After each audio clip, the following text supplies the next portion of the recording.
Dispatchers help callers on the worst days of their lives. For over 25 years, we've been there. A silent partner in millions of calls thanks to our redundant and diverse networks that ensure call delivery. Today, cities are bigger, traffic more congested, and the challenge is more complex. But you're never alone, because InDigital is quietly improving, implementing, and driving the next generation of 911, so you're supported in every situation. Make the switch at indigital.net. My job is all about purpose. Just the ability to make a difference, to help someone be able to go home at the end of the day. My great-grandfather started the volunteer fire department in Springfield, Nebraska. My grandmother was a nurse. My uncle was a fire chief in Atlanta, Georgia. So somewhere down the line, it was my purpose to be doing this. Yeah, we're a family here. The data we get from Rapid SOS is life-saving.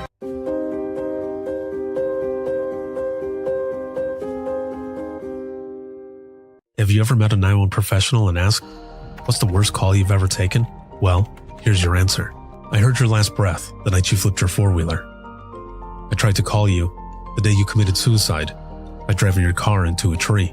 Blue face, cold to the touch. I helped you with CPR after you found your infant face down, not breathing. It messed me up. I did everything I could, but it wasn't enough. You were with me from the beginning, Grandma. 27 years later, I took the 911 call when you died. How fitting to be there for me in the beginning, and I was there for you in the end. I miss you, Grandma. I am 911. This is but a glimpse into the world of emergency dispatch. But what is it really like to answer a call during someone's nightmare? What is the impact of the first responder answering the call? Available on Amazon or where you purchase your favorite books and ebooks. Imagine listening. Your worst day is our everyday.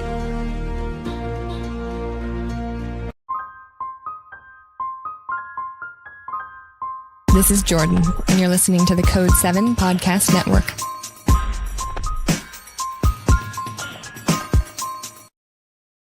Warning. This episode contains the 3 A's of podcasting: adult content, adult language, and awesomeness. You've been warned. Early on for me, I had a very sick father growing up. It seemed like I was always the one calling 911 for him because he suffered with seizures all the time. And so it was sort of like routine. When I called 911, they would ask, where's the emergency? What's going on? And it would always be for my dad. And so that was another thing that stood with me, because when they would come to the house and, the EMTs and the police officers and things that they would do and say and how they treated us so nice, and they made sure that my dad, he was good every time they came to respond. They were there like 2 to 3 times a week. I remember that, and it stuck with me. And I said, wow, like they are the reason, why my father, he continued to live. And so that was definitely something that affected me early on.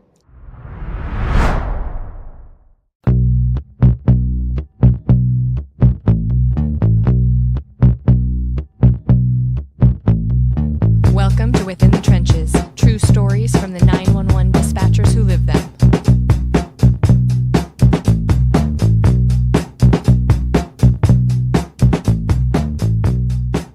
Hey, what's going on? This is Ricardo with the Code 7 Podcast Network, and this is Within the Trenches, true stories from the 911 dispatchers who live them. This episode is sponsored by InDigital, a leader in next-gen core services, as well as Rapid SOS, a new sponsor that has jumped on here as well. We also have this partnership going on between them and Within the Trenches podcast, so very big thank you to Rapid SOS, but also InDigital, who's been with me since the beginning. So thank you both very, very much. And also a big shout out to subscribers of the podcast, but especially all of you who watch, listen, share, and support. I appreciate you more than you know.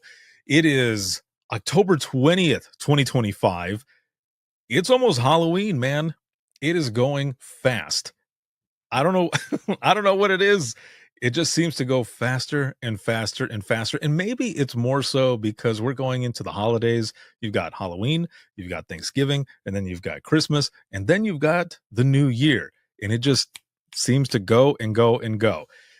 Maybe that's what it is. I don't know. But it's going pretty fast. And we're already going to be at the end of the month, and so many things going on. A lot of great content, a lot of great episodes coming up.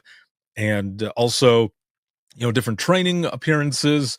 I've got the 8-hour communications course that I do and all, and I've been traveling all over the country teaching that, but also going back out to the ranch in November and December with the 360 dispatcher, which is run by Joe Serio. So I'm going to be out there both of those times, and things just continue moving on, and I wouldn't change a thing.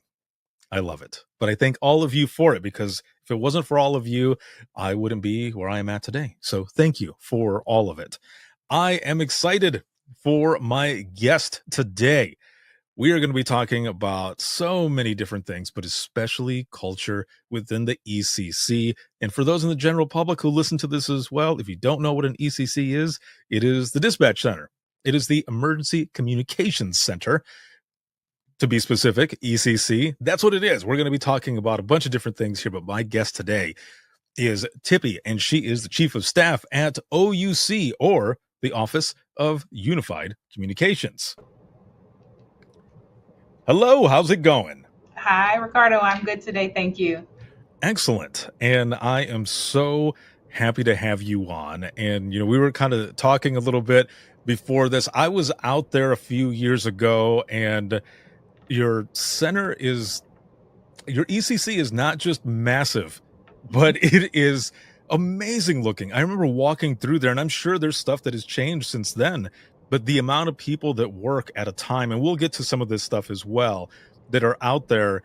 I remember when I was standing there with the folks that were giving me the tour, I said, your consoles, like right here where people are sitting, that was pretty much my central dispatch. Wow. My place was kind of smaller. We only had 5 consoles compared to what you have there. But man, just an awesome place. And I can only imagine the stuff that you guys go through and the types of calls that you take, because of the fact that you cover the District of Columbia, Washington, D.C., like all of that there. But before we get to all of this, I want to learn more about you, because we were talking before this, and you had mentioned that you've got 23 years in public safety. So just to start out, how did you get involved in public safety to begin with? Oh my goodness. Well, early on in, let's say back in high school, I would say that there was a group of friends of mine, and we all had the interest of becoming police officers or something in law enforcement. So we were very tight. And it's funny because I just went back to my 30th class reunion, and we are still in law enforcement, which is so funny. And so when I went to college, I majored in criminal justice at a Baptist college, which is Virginia Union University in Richmond, Virginia at the time. And they had just opened their police academy there. And so in taking some of the courses that I started to take early on, I started to learn about things outside of, out of policing, because I was a girly girl. I loved the fingernails. I loved to get my hair done and wear the makeup and things. And at the time, I really did not think that was welcomed in policing. And so at that time, I also worked at King's Dominion as a front gate security guard. That was a part of our coursework. They offered part-time positions for some of the students, and so I did that.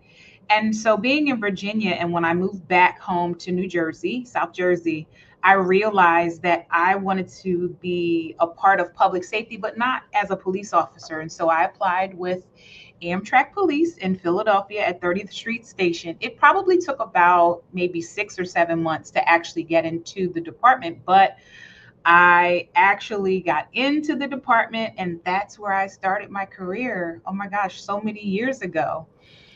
So yeah. Oh man. Okay, so let's rewind a little bit here. So I remember King's Dominion. I've been there before. As soon as you said that, I popped up. I was like, I've been there. That was a great place.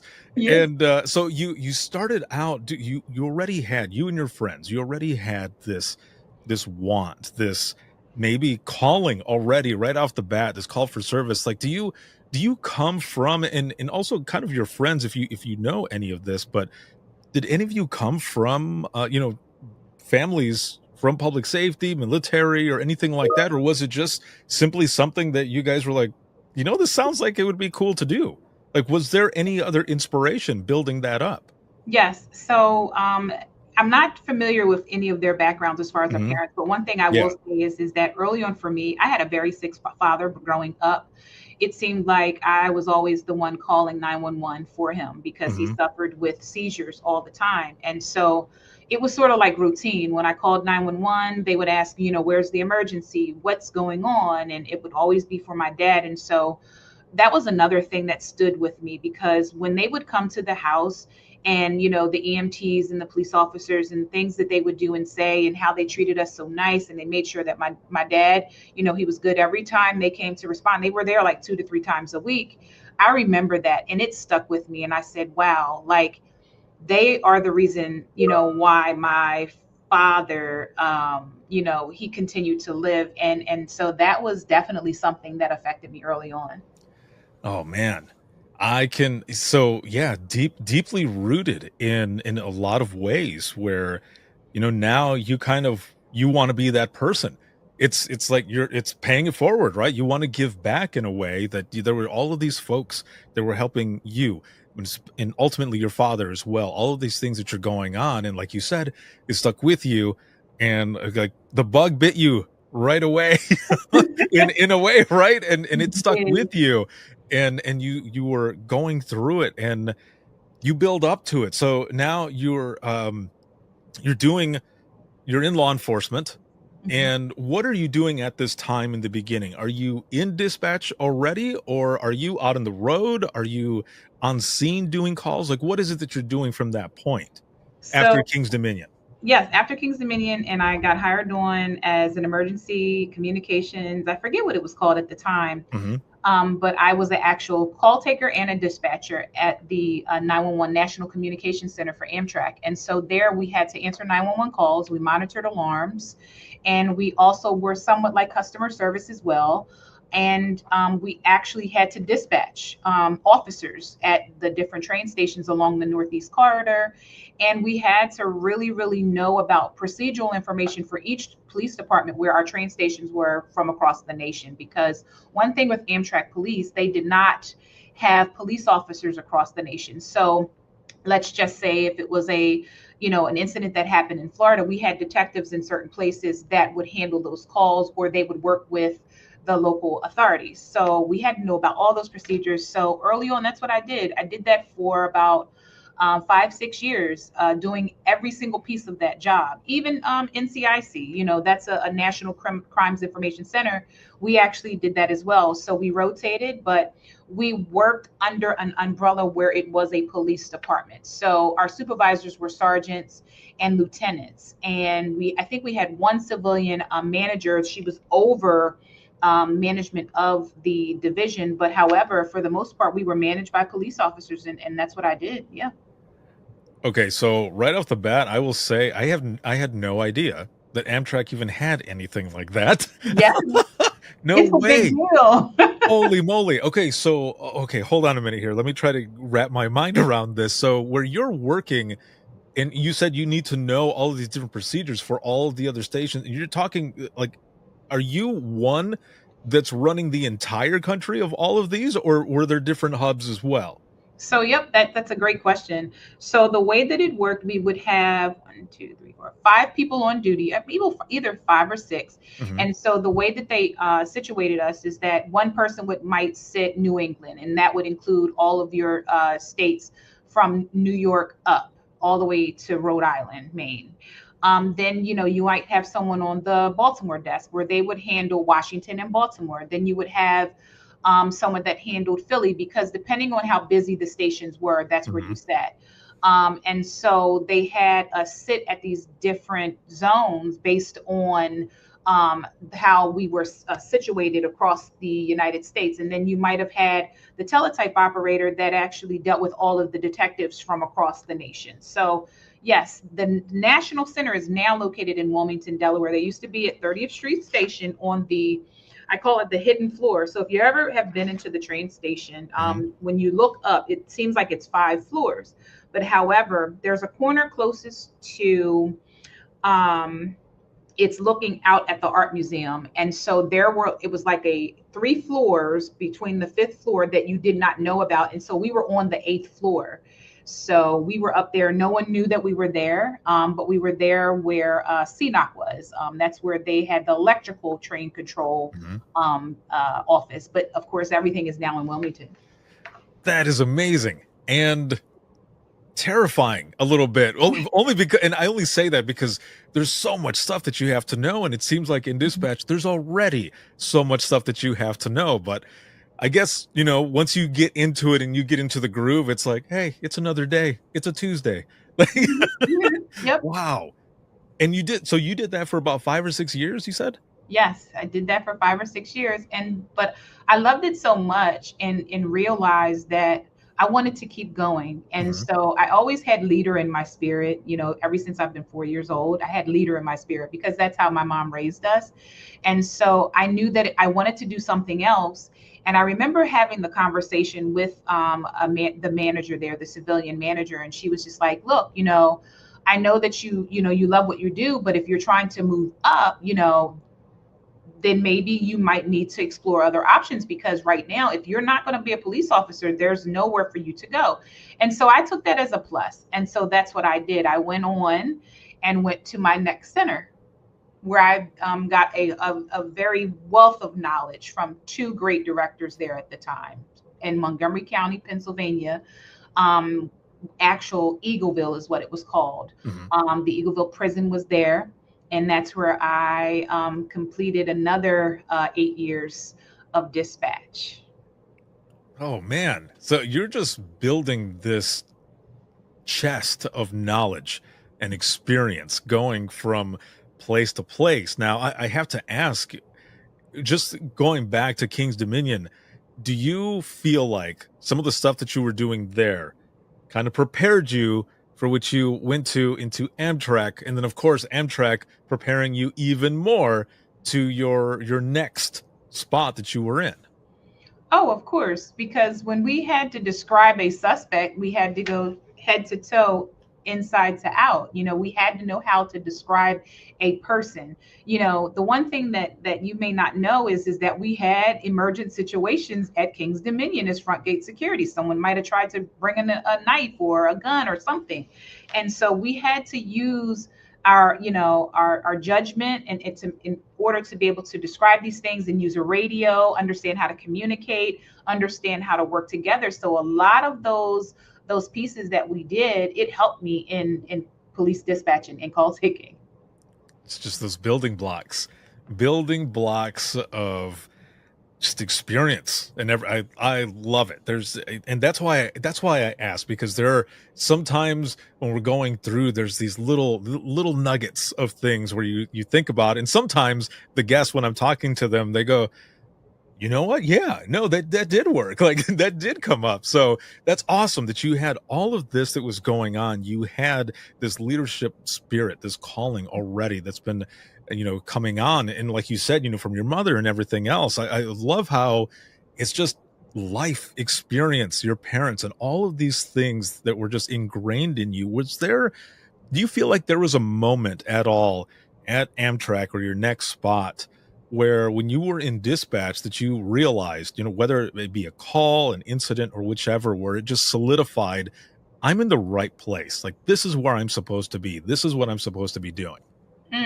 I can say yes. So during my tenure at Montgomery County Dispatch, I was actually one of the trainers, communication training officers that was selected to help with, how could I say, documentation assignments, right? And so from time to time, we would have call takers that just didn't seem to catch on, or they just weren't fit. And so they would need, documentation in order to determine, what would be the next steps. And so outside of my communications training officer role, they would tap me in order to sit with certain call takers. And I would just document, like, honestly, objectively, this is how I understood objective feedback. objectively as far as their performance. And so my notes were so detailed and so extensive that it just blew them away. And so I knew at that time when they were selecting me to, to take on those different additional tasks, that this was the place for me, because I needed someone to do this job that would make sure that that person in need, they receive the help that they are calling for. Because again, putting myself in those shoes, when I called 911, when my dad needed EMS, every time they got there, they did the job and they made sure that my dad was okay. So I knew at that moment when I was being selected for those tasks that I was in the right place, in the right field. I love the callback. And I say that because it was basically building that standard for what you were just saying already.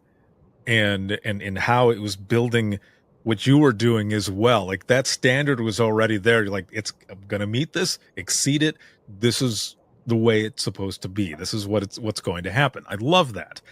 Do you remember, well, when you got into dispatching, I'll put it this way, was there anything in dispatch right off the bat that kind of surprised you at all? You walk in, you see what everyone is doing, whether it be Amtrak or Montgomery, and you see what everyone's doing. I mean, are you overwhelmed at all, or were you just like, let's do this?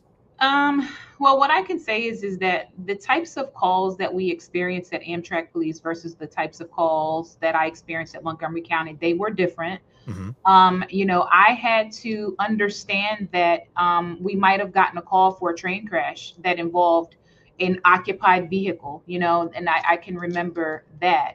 That was something that we got all the time. It wasn't like once every so often. And these are the types of calls that they don't make the news, or someone jumping in front of a train and having an investigator explain to us what happens when someone jumps in front of a train and how long it takes for a train to stop, when something like that happens, and why a train has to stay put for the investigation. So going through those types of calls and building that resilience from those types of calls were totally different from the next phase in my career, where working in a dispatch center where we dispatch for 52 police departments and 94 fire companies.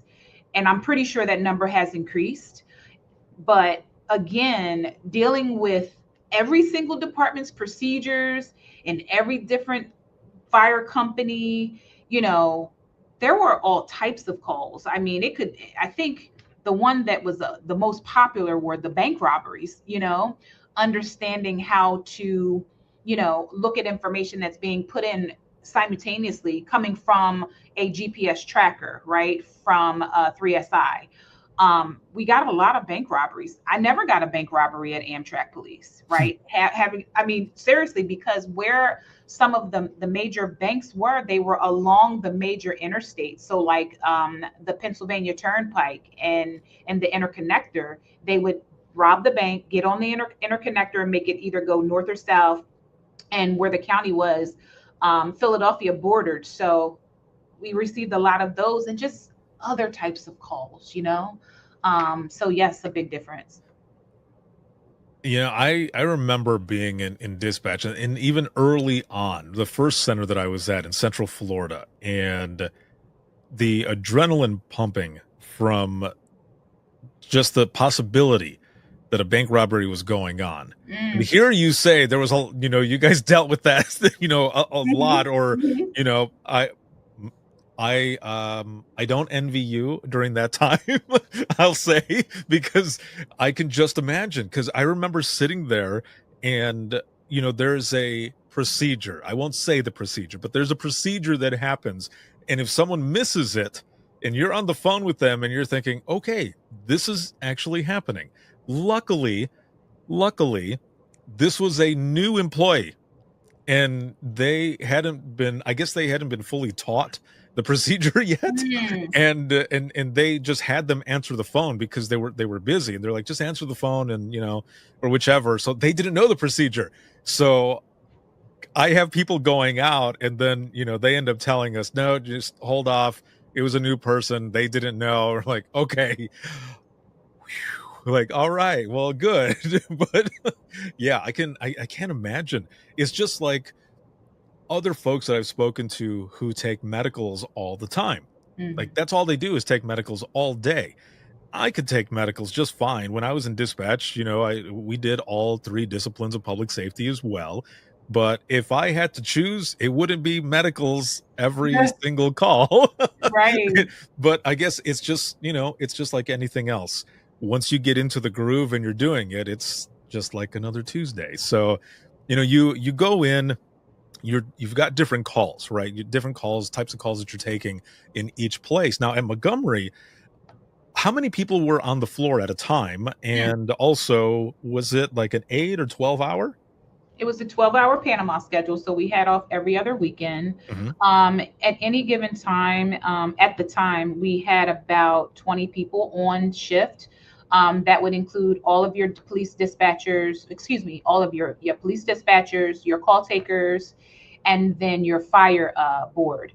And so, of course, we would also have at least two supervisors on at any given time. You would have a operations manager, I would say, and then the director would be there. So, Man, again, we only had 3 people on at a time. At the last center that I was at, the last ECC, which was actually in the county that I grew up in. And every so often there'd be calls from people that I knew.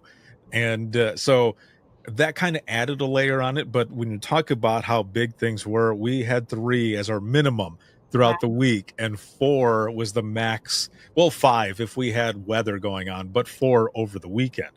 So in Montgomery, or where you're at now, do you remember some of those earlier calls that you were taking right off the bat, in the beginning? I think my very first call when I came out of training, I will never forget this. Hmm. Literally without a CTO, I picked up the phone. The mother is hysterical. She's crying and she's just hysterical. And finally, when I can calm her down to find out what is it, what is she reporting, I will never forget this. She said, I just came to my son's room and I found him hanging. And I had to give her instructions on how to get him down and how to administer CPR. I won't ever forget that call. I won't ever forget the CPR for a baby on a train that wasn't breathing on a SEPTA train. I won't ever forget that. That was one of my very first calls alone at Amtrak. You just don't forget those. Those calls, and I think all of them have some little piece, that we might think about, but like the one that you mentioned, that first one, and without a trainer, right? You're taking this, and it's a shock to the senses right off the bat. And I think that's what those in the general public don't understand sometimes is, we're not just answering the phone. Yeah. There are these calls that come in, and we're listening to what you would see in a movie or a TV show. This is reality. This does happen. And especially if you have kids, nieces, nephews, friends with kids, whichever, even if you don't have any kids or not around kids, I think it's that innocence, right? Because there's nothing else that you can do. And sometimes you wish that you could reach through the phone and help them. And it's your voice and however it is that you are putting out what you're trying to say, trying to comfort them. That's all you can do. And then after you hang up, if you have time, you have to figure out how to process it. And I think that's it. That's pretty hard for a lot of folks sometimes, especially if you're in a place that is not talking about it. And I was in one of those places, but nobody was talking about it during that time at all either. So, for some of those calls, those very first ones, especially that one that you mentioned here just now, where there wasn't a trainer there, did you jump right to the next call, or did you get a moment to just kind of breathe? I believe I just went on to the next call because at the time, there weren't really many resources. We had, Right. okay, if you needed to, you could take some time off. The supervisor might walk back with you in the office and you could talk about the call, but then it was just like, okay, we're back to it. There wasn't a clinical professional there. There wasn't a wellness coordinator. There wasn't a behavioral health specialist there. It was just different. It's different. Definitely different. And also kind of that, without a better way to put it, kind of the older guard, right? The other guard where it's just like, suck it up. You've got this, keep that intensity up, keep going. You're like, okay, like I'm trying. And a lot of times you are left to your own way of trying to figure out how to process a lot of this stuff. And just for me, as an example, I had to figure that out. I was one of those people who would say, I leave it at work. It doesn't come home with me, which is not the truth, because it does come home, and it ends up going on to your family or friends, or people are like, dude, are you all right? I'm like, yeah, I'm okay. And no, I'm actually dying on the inside, but I don't want to put that on anybody else. Plus, I don't want anybody, there's that fear, right? I don't want anybody to think, well, Ricardo can't handle it. And that's how it was for a lot of us. And, finally just started talking about it. And then you find out how therapeutic it is to do so. I'm so glad there's so many more resources now. But back then, man, it was tough. And it does suck, though, that in some places, as you probably know, in some ECCs, it's still like that. Yeah. Where people are just figure it out, just do it. And I think that's kind of why people are leaving too, which we'll get to that here in a moment. As I mentioned in the beginning, we'll be talking about culture as well in emergency communications centers. But you mentioned these calls and all, but I have to ask as well, and as long as you feel comfortable, because you mentioned already how these are ones that you won't ever forget, but a call that kind of sticks with you as well. Yep. So, which actually caused, I gave it a chance. I got one call, and then I got the next call, and that was it for me. That's when I walked away from, frontline public safety, and I had to take a break. So back in 2012, 13, I was a supervisor. I was the second chair supervisor. And it's just a normal day, wasn't busy or anything. And an officer had a traffic stop, and during the traffic stop, there were some issues, but again, it wasn't like an outside of normal traffic stop, in this area that was known for. And during the traffic stop, I guess there was some, something happened where the driver of the car took off. And there was a K9 officer monitoring the radio in the area. He's like, you know what, I'm just going to take off and go after the car. He had his dog in the car. And where the suspect took off to, he took off and he made a turn down the street from our training campus. And he went into this vacant lot where there was a railroad trestle, right? So he ditched the car, he got out the car, and he made his way to the railroad trestle where he was at the top. And he waited for the officer and his K9 to get out of the car. And he waited, and he shot the officer in the head, and he actually grazed one of the bullets grazed the dog as well. That came over the radio. I'll never forget it. I'll never forget that the first chair supervisor that was sitting with me, she had 19 years in. I will never forget that day when we heard them come over the radio, and when we heard that he shot in the head. And she turned around and she looked at me. Now, remember, she's a 19-year supervisor. I'm about 5 years in as a supervisor. She looks at me and she says, oh my God, Tipi, what are we going to do? I don't know what to do. And she's crying, hysterical. And I'm like telling her to hold it together. We got this. And, everyone stepped up, started simulcasting information, and they stepped up, and we went on, and the suspect was caught. That was probably one of the hardest days in my career, because after the fact, I'll never forget this. We all, they relieved us. We had people come in and they relieved us, and we sat in our training room and we sat around the circle. Everyone's hysterically crying. And that's when the guilt set in. I'm just like, what didn't we do right? What didn't we do? I went home and I didn't come back to work. They called me every day. They said, Tipi, are you going to come back? Are you ready to come back? I said, I just can't do it anymore. I'm done. Like, I don't want to do this anymore. And so I went back. But however, I said, look, I can't do this. I don't want to do any frontline. I just can't. So they said, okay, how about we bring you back and you can manage the backup center, right? So this was about after everything happened and we finally situated or whatever. It's probably about 4 months later. And I'm managing a bunch of call takers at our backup center. And one of the call takers, they get a call and I'm supervising and we're at the training campus. And so where we were at the training campus, there was a glass window and we could see the training campus where the officers go in and where they, where the range is and so forth. The call taker gets the call and they said, we need ambulance. Officer's been shot. And we're puzzled because we're like, wait a minute, we're right here and we're at the training campus. So what had happened is that there was an incident with a training instructor, and not to give too many details, training instructor with a student, and it was an accidental discharge. And again, went through that again, but this time I think it was a little bit more graphic for us because we saw the helicopter land, we saw all of that. And so that's when I decided, I said, I think this is time for me. This is it for me to walk away. And that's what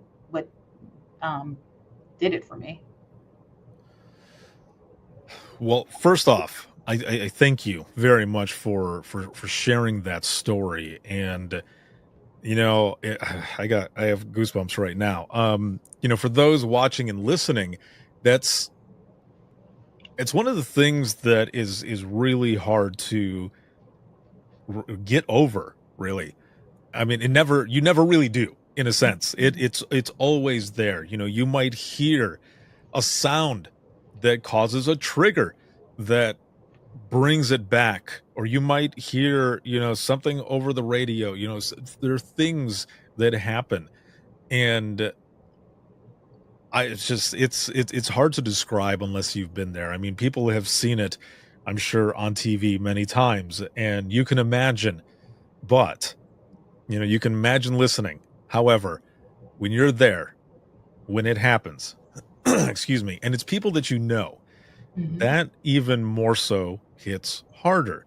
And when there's folks out there and you don't know exactly who it is, for those watching and listening, some of the things that us as 911 professionals do is we listen to voices.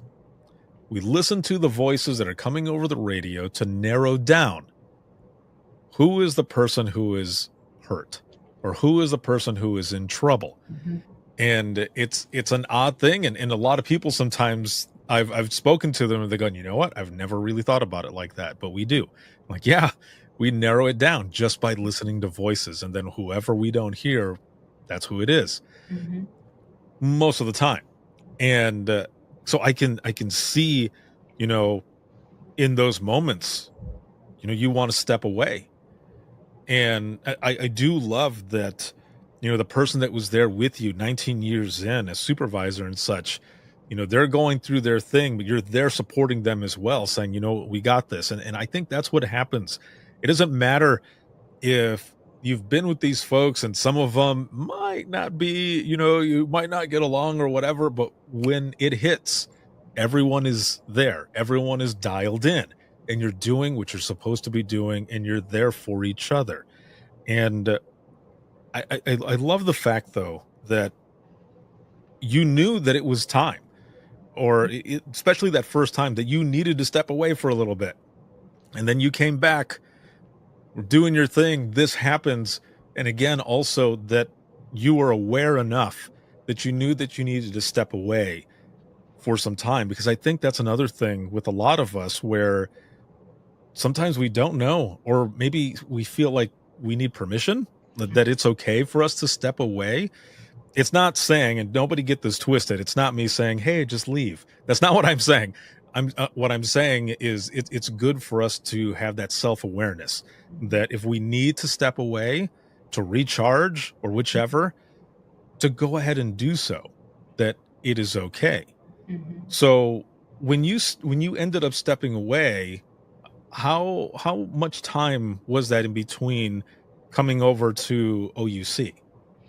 I still stayed in an aspect of law enforcement. Hmm. And so I was at the Delaware Attorney General's office where I went into a different aspect of it. I wanted to understand now, because of course that incident with the canine officer actually created a law, which was a gun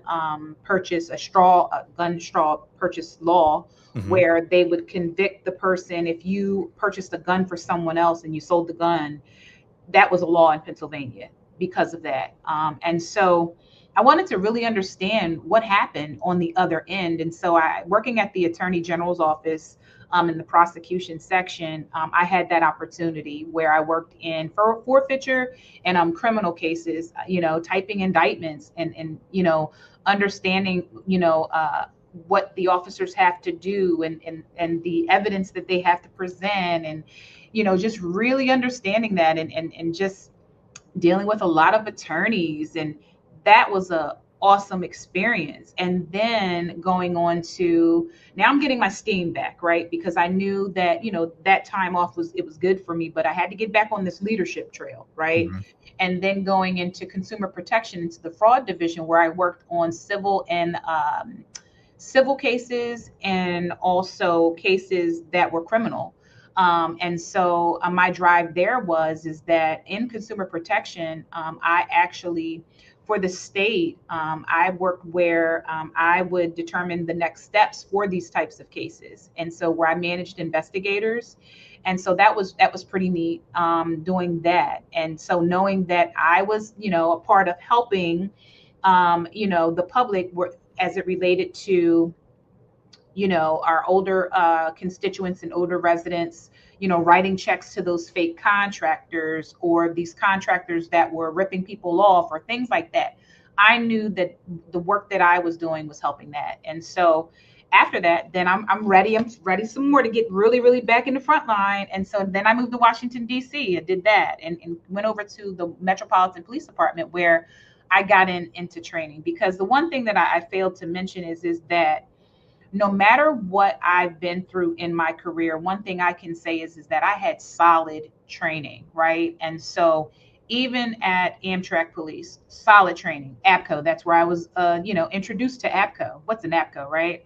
Yeah. And then going into Montgomery County, where we received so much training. And I think because of the training, I was prepared. They prepared us.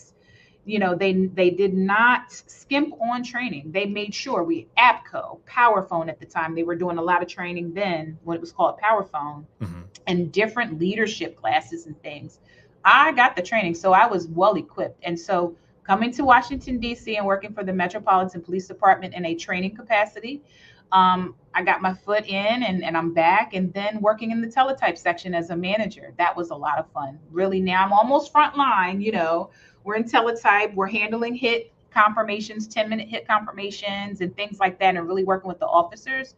But during that time period, it helped me, get myself back to where I am now, and then eventually coming on over to OUC as the training chief here over the training division, in which it was just it was an awesome first 2 years being at the agency where I touched everything: training and development, agency training, employee development, and it was a good time. And so now I'm here as chief of staff. That is amazing. I think all of us at one point in time in our lives, we reach a point where, we feel that we need to claw our way back up from whatever it feels like. Let's just say like a bottom, right? Just wherever it feels that we're at. And you know that you have to pivot. You've got to take another path.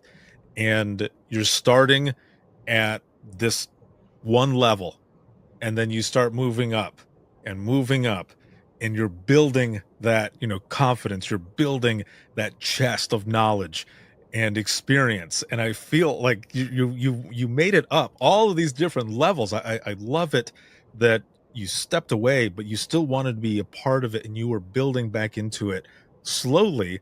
But those were some pretty big pieces, even though it was slow, in a sense. And then you keep getting there and getting there, and I can hear it in your voice. You're like, where I'm here today, where I've gotten to this spot. I mean, the smile on your face and everything, just your love and your passion for this, but you had to do it your way. No one else's way. It was your way. And you did it on your timeline. Because I think sometimes too, there are folks out there, or you see things or whatever, and there might be a little bit of influence here or there, and you get pushed into something a little bit faster. Sometimes it works out, sometimes it feels like a setback, but you were on your own timeline. Damn, like that's really, I love this. I love this, your story, and just where you're at today. Now, before we go into this culture piece, what I want to ask is, how do you kind of feel like all of this experience, all of this coming up to this time where you are at now, chief of staff, mind, body, and soul, how do you feel like this profession has kind of changed you then? Oh my goodness. To not tell my age, oh my gosh. And I heard you say influence. And so, not just talking about how I almost stepped away in Montgomery County, right? I almost stepped away. I really did, because then it was different, at the police department. It was just like, if you had, if you felt the kind of way or whatever, you just dealt with it or whatever. You didn't really talk about it, right? Like I said, those instances where we had the train strikes of people and things, there wasn't anything that they did. And I can't say it's not their fault. It's just that we didn't have the resources at the time. We had EAP, of course, but really, what could EAP do to understand 911 telecommunicators? And so in Montgomery County, it was the culture for me, because coming in as a call taker, not knowing anyone from the area, I'm not from the area, right? It was like, the culture was like, oh, well, she's the new girl. We're not going to talk to her. She's going to sit over here in the corner. We're not going to look at her. We're not going to do anything. And that's how we're going to treat her. And maybe she'll quit. And that's how I felt. Supervision, totally different. It wasn't a build me up supervision, right? And so that was different. But one thing I can tell you, and I will say this, the leaders that I had, that I looked up to when I was there, the two leaders,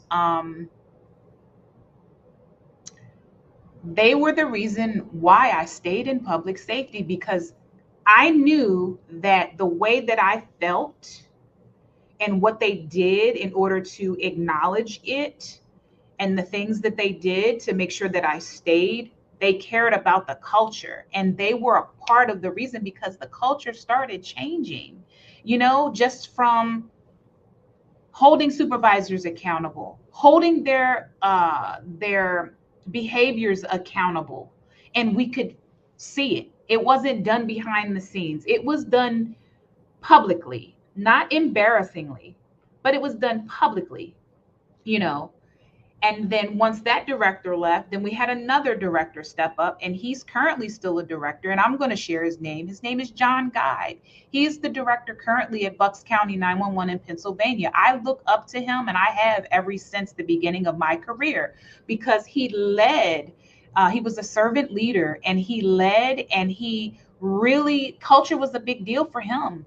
He did not want people to feel mistreated or ostracized or left out. He ensured that. So what we went through then and what we're going through now, somewhat some of the same things, but it's different, because now we have the money, we have the opportunity, we have the interest to change culture where we didn't have that opportunity before. I agree. And I love the way you put this as well, because and this is a good segue, a perfect segue into talking about this culture in the ECC.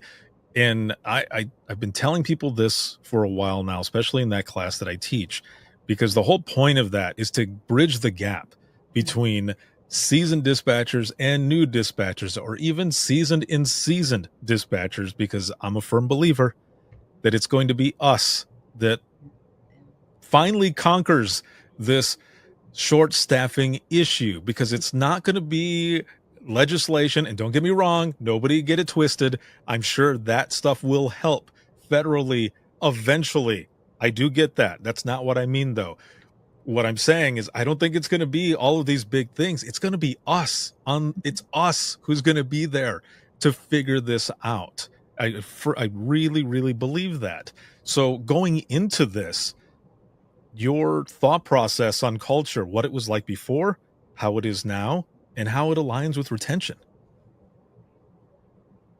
Well, like I just gave you the one example, I was ready to leave. I started applying for different jobs within the county, and my director got wind of it, and he pulled me and he said, I'd like to have a meeting with you. He said, why is it that you want to leave us? You're one of the best call takers that we have. I don't understand. And I gave him some of the examples of what I had experienced. And I had never seen a person turn so red and so angry.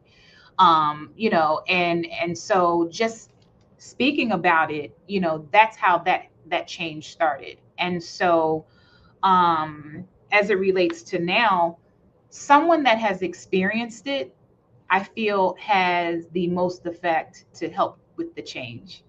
And so my director now, Heather McGaffin, she gave me the opportunity to chair our agency's culture task force, because she knows how I feel about leadership and how I feel about developing the future leaders of tomorrow. That's my statement. I love to do that. I develop the future leaders of tomorrow, because guess what? Tipi's not going to be in this seat forever.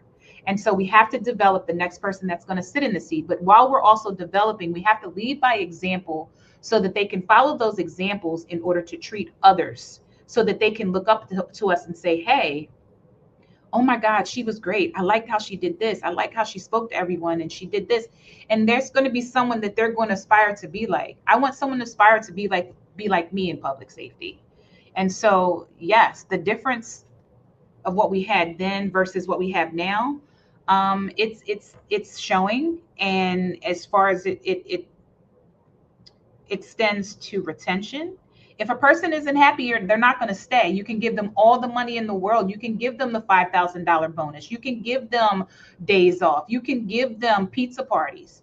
But guess what? If they have to come to work and order, and they have to deal with the supervisor who's disgruntled because they, got pissed off with a family member, and then they're taking it out on someone, or they're dealing with an employee who they have to go back and forth because they have to sit next to and hear certain things, that's not going to keep an employee. You can do whatever you want, but they're not going to stay. I was speaking to a group of people, and they said, it's not about the money. I enjoy coming to work because I enjoy the atmosphere, and what we have to realize is that some of our employees are dealing with so many things at home, and they come to work for the getaway.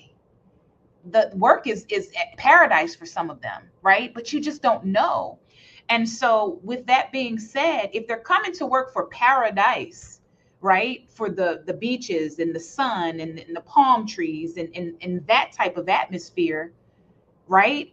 And if they get there and they don't experience that, and they have to come and deal with hell at work, why would they want to stay? So that's how I correlate it. I correlate retention with culture and wellness. Our employees have to be well. If they're not well, they're not going to give you the full performance that you're looking for. They're not going to help with those answer times. They're not going to help. They're not going to help with getting that call out faster to the officer. It's not going to help when the officer's calling on the radio and the dispatcher's not answering them. But I can guarantee you, if the culture is positive, that's going to change the way that they do their job and the service that they provide. When are you running for president? I mean, like I'm ready to vote. Like, are you hiring? I might come out of retirement. Like, that is amazing. No, I fully agree with you. And let me give you an example, because as I mentioned in the beginning, I've been traveling all over the place teaching this one specific class, and there was a dispatcher in there. And this was out of North Carolina. And this hit me so hard, because this person said They were working in this dispatch center that was only about, I think, 15, 20 minutes away from where they live. Okay. And they were struggling, and they were asking for help. And this person was basically brushed aside, and no help. People didn't care. So this is what this person ended up doing. Now, and this is a few years ago now. So I'm not sure where this person is now. I think they've moved to where this other dispatch center is, but at the time, they were driving about 3 hours away from where they live to work at this other dispatch center that paid way less, but the culture was good. People actually cared. Now, I've had a couple people in classes kind of scoff, and I've looked at them and said, you might scoff, but how bad? Because their scoff was like, I would never do that. But you don't know. You don't know unless you're in that situation. But how bad does it have to be for that person to make way more money and drive only about 15, 20 minutes versus making less money and working and driving about 3 hours or so and working somewhere where people actually care? They actually rented an apartment for the week so that they could work throughout the week and then come back to their house on the weekend and then go back. Like, what? And I'm just standing there looking at the person as they're telling me this, and my heart is breaking because I thought, man, this job is hard enough as it is. And why in some places, and I'm sure it's in every field of employment, right? That everyone has a certain people. They just don't treat each other that great, right? But, as what we're talking about right now, man, that sucks to come into a place and then just feel not like you're not even cared about at all whatsoever. And you're putting so much caring about everyone else. And then, I mean, I think that's why a lot of times people get sick too, because, and they're out because once you've depleted, you've given everything out and there's nothing else coming in. What do you have left? Exactly. What, in your opinion, like, what do you think are some of the things that are just being missed at different centers even in general, I guess, when we're talking about culture? What are some of the things that are being missed, and how do we fix some of that stuff? Like, what are some of the things that you all are doing there that, to kind of build up that good culture? That's a good question. The one thing that I can say is that it starts with your employee. And I'm not going to just say buy-in, but participation from employees. Yeah.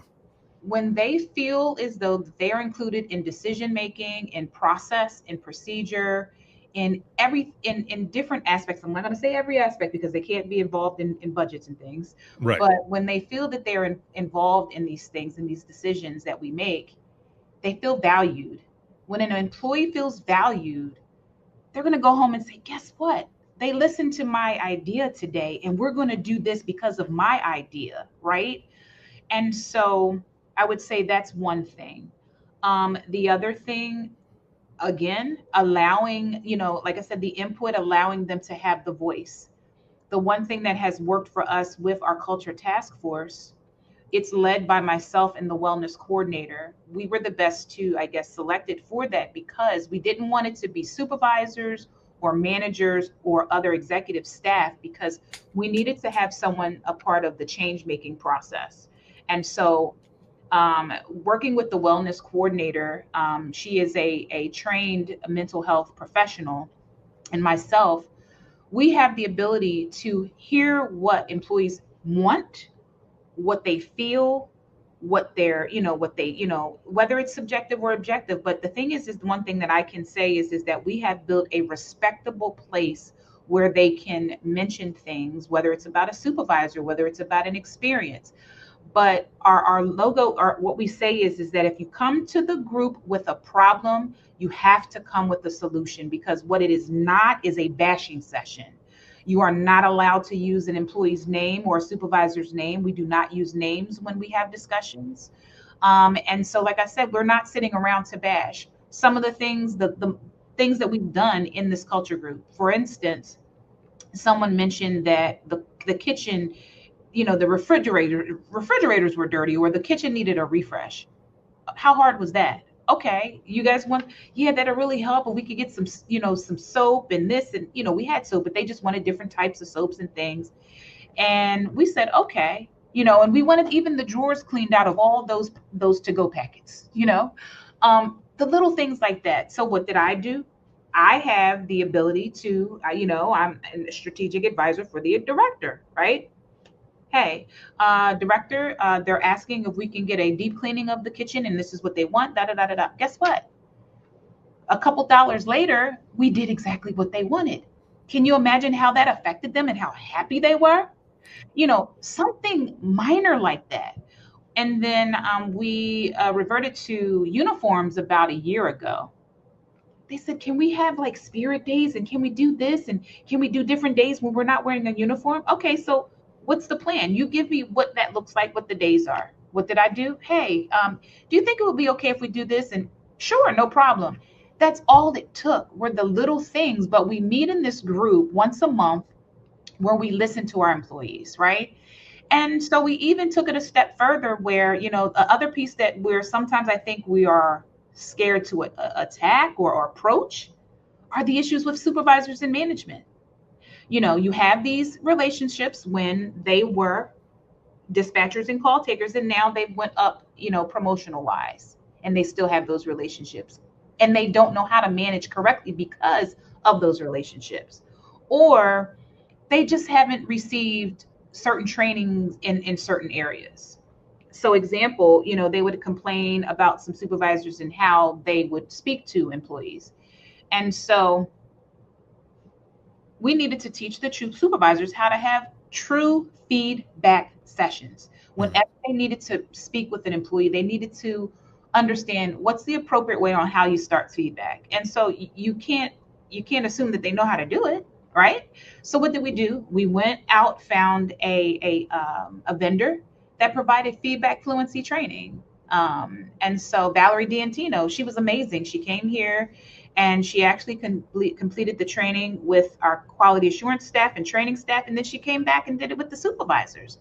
Now they have a base on how to have feedback, but taking those steps in order to get our supervisors and managers up to speed and up to where we can get them to work on their behavior. And so we, when we would meet, we would say, have you seen any improvement with the supervisors? And do you know, to this day, and the culture group has been in works for about a year now, they are actually all saying that they see a difference in the supervisors and how they treat others and how they treat employees, how they communicate. It's working. And, just knowing that this is something that's not going to happen overnight. It's a marathon. If you're willing to put in the time to do this race, it's going to work. You just have to chunk at it. I know there's some great things that Fairfax, they're doing. One of the things they did, and we stole the idea, where when they have new training classes, they celebrate them on their first day, just like a pep rally. And that was amazing. And we did it. We had the pom-poms and the noisemakers and the signs with the students' names. And as they came down the hallway on the first day, they received the pep rally and they loved it. It's something that they won't ever forget. And so we did that. And one of the things that we're about to start is a mentoring program for our new hires, making sure that they are linked up with a member of the staff. And it does not have to be a call taker or dispatcher, someone that's just interested in helping to lead. And so we're working on our mentor program. And so, like I said, when it comes to culture, it doesn't take a lot. It's the little things. And then last but not least, if agencies have the ability or have, some money in their budget to find that one or two a person that could help with wellness, that has made a tremendous difference. Our wellness program now has been in motion for about a year, our wellness coordinator. And so she has totally changed things around. We have wellness activities every Wednesday, every month. Zumba, we have meditation, we have yoga, we have some people to come in to do food demonstrations. And so things like that. And then we also opened our wellness room. It did not cost a lot of money. I'm going to tell you, the most expensive thing in the wellness room was our chair. It was a massage chair. We have a TV in there. We found an office space, and we put some really nice decorations and things. I promise you, it did not cost a lot. That has made a difference. They are happy. You could just tell from their attitude. You can just tell how when they're going down the hallway. And I remember this is one thing, when I first got here, I'm the new person. I'm from New Jersey. No one knows me. They don't know what my approach is. People wouldn't speak to me, and I was fine with that. But guess what I did? I kept speaking. No matter if you didn't speak. But now I speak to everyone, and everyone speaks to me, just modeling that behavior. And so I think those are some of the things that I probably mentioned a bunch, and there's probably more, but those are the things that just resonate with me that I know are working and can work if you try it. I can't praise this enough. I love it. And they say words matter, and they definitely do, but they matter more when they're followed by action. And it sounds like that is exactly what you all are doing over there. You're following it up with actions, and people see it, they feel it, and things get better. And people probably, sometimes people will hear things like this and they'll go, it can't be that easy. And you're like, no, it is. You listen, you negotiate, you figure out how to get things working, and you put in the action, put in the work, show what is going on, and things start changing. But like you said, it's just like meditation. It's just like yoga, breathing techniques. It doesn't happen overnight. You have to work on all of that stuff. Culture, you got to work on all that stuff. You have to be patient. And I know a lot of places, right? They want a quick fix. That's not going to happen. I'll tell you right now, it is not going to happen. It's not going to be a quick fix. You have to have the patience, but you also have to have a plan. You have to listen and enact all of these different things. And I just love what you are all doing there in building this culture that needs to be in a lot of different places. I've got a good friend who, her name is Kelly. She is a director out in Michigan, Eaton County Central Dispatch. They kind of went through something similar as you and your crew out there, where they slowly started building and building and building to where they have this culture where they now have a waiting list of people who want to work there because of how good it has become. But it didn't happen overnight. I mean, this was years of work in building this culture as well. So it's happening. It is out there. And that's why conversations like this are so important. And I just love everything that you're doing. I'm so happy that we're able to record this. This has been amazing to have you on and chat with you. As we go into the wrap up of this episode, which again, thank you so much for being on. And I've got one last question. Okay. And it's actually not a question that I sent you, but it'll be an easy one, I swear. So with your 23 years of experience, all this time from the beginning till now, everything that you've gone through, and as I'm about to ask this, I also want you to keep in mind this really isn't to change anything, because just hearing your story, there is so much that you learned on the way to where you're at today. So this isn't to change anything. However, if you could go back in time 3 years ago to talk to yourself in the beginning of this journey, what would you tell yourself? What advice would you give yourself, if any?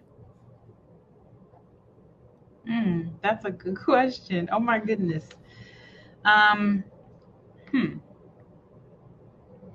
Change is okay.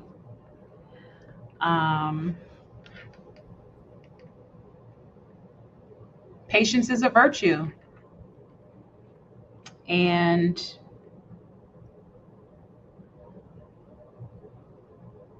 no good deed goes unnoticed. For sure. Perfect. I love it. Thank you again for everything that you're doing, your experience, coming on and sharing your story, and everything that you're going to continue to do throughout the rest of your career in this profession. Thank you so very much. Thank you. Thank you so much. This was amazing. I appreciate it. I had so much fun with you, and I will be back with you here in just one moment, so hang tight for me, please. And for those who are watching and listening, this has been an awesome episode. If you have any questions, if you ever want to be a guest on the show, you can email us. But the easiest way to do this is to simply go to links.co/IM911. And that is links with 2 I's.co/IM911. You'll find everything there. You'll find my email, social media, where to follow, where to hear the latest episodes of the Within the Trenches podcast, as well as the Imagine Listening podcast. You will find the link to join free the Trenches community, where I have over 200 hours of free continuing education. Also 44 hours of free rounds of the Dispatchers Roundtable.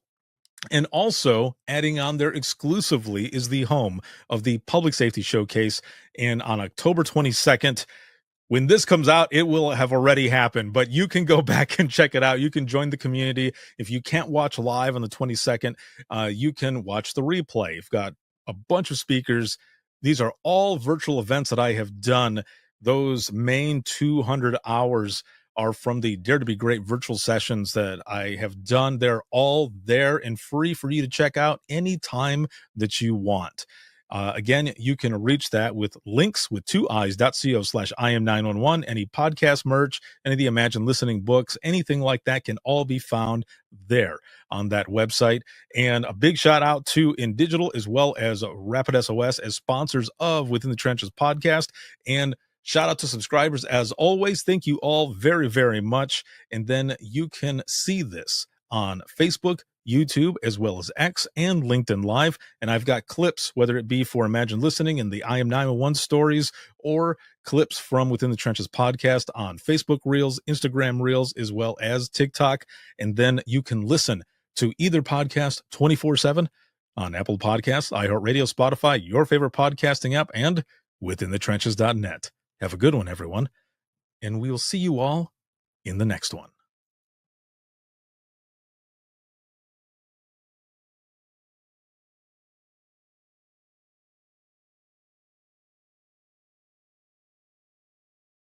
Imagine listening to someone's worst day every single day.